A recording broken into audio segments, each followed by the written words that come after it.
Well, Brandon, I don't think I'm telling any tales out of school with you, since you were also right here in Los Angeles, and you might be an observer of this, but I have to ask this question on behalf of all Chargers fans. I don't know if you've noticed, but a lot of Chargers games end weirdly.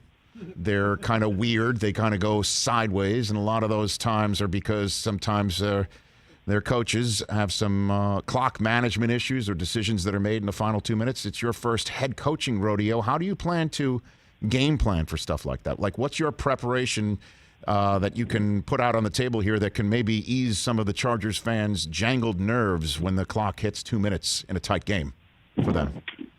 Yeah, Chris, I think that, Rich, I think it's such a great point. Thank you. You have to surround yourself with a team of teams, on your staff.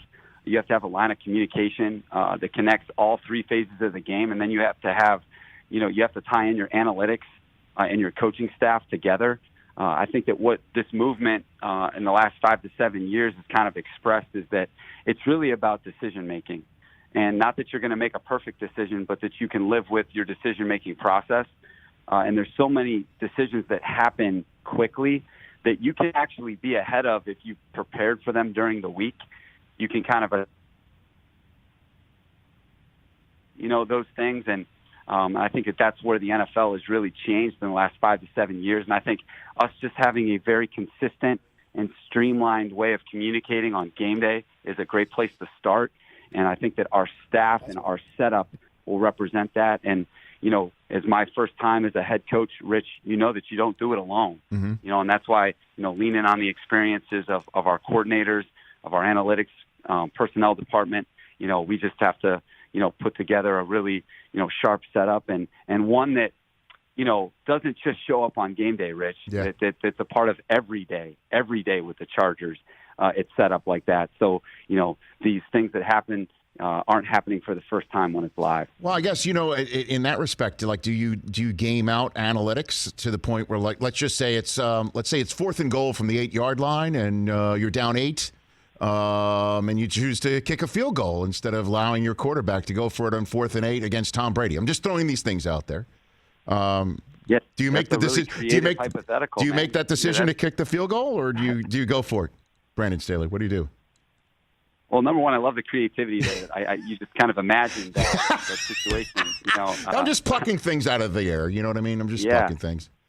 So, and I can sense that maybe there's a rhetorical nature to that question. No, how about this though? No, but how about this though? How about this though? Because if I'm not mistaken, didn't Sean McVay against Tom Brady and the Bucs turn it over to your defense to close it out this year? Didn't that happen this year? If I'm not mistaken. He did. Uh-huh. And we did close it out. Yes, you did. And I remember thinking to myself, I'm like, oh my gosh, this is actually happening. It's so rare to see that. But I guess you would leave it to your defense then. No, I think that number one, as you know, there's just so much respect for people around the league, right? You're never gonna, judge or the sort of the advantage of hindsight, as we all know. But I think that in that circumstance, even if you've studied in the last couple of days the actual analytics of that decision, it wasn't like it was like a no-brainer. If you really study what the people have, at least what I've read, it's not like it was like a no-brainer decision. Either way, I think it was a tight one, and I think it just kind of depends on probably what your position is. And, I think that, in that moment, with Justin Herbert, you'd love to give him a chance to compete. And then if it doesn't go down, you got 3 timeouts in the 2 minutes. They got 92 yards to go. It probably affects their aggressiveness because of their field position. And then hopefully you can get the ball back with good field position and a chance to finish it. Hey, you watched all the way to the end. Thanks for that. Watch more right here.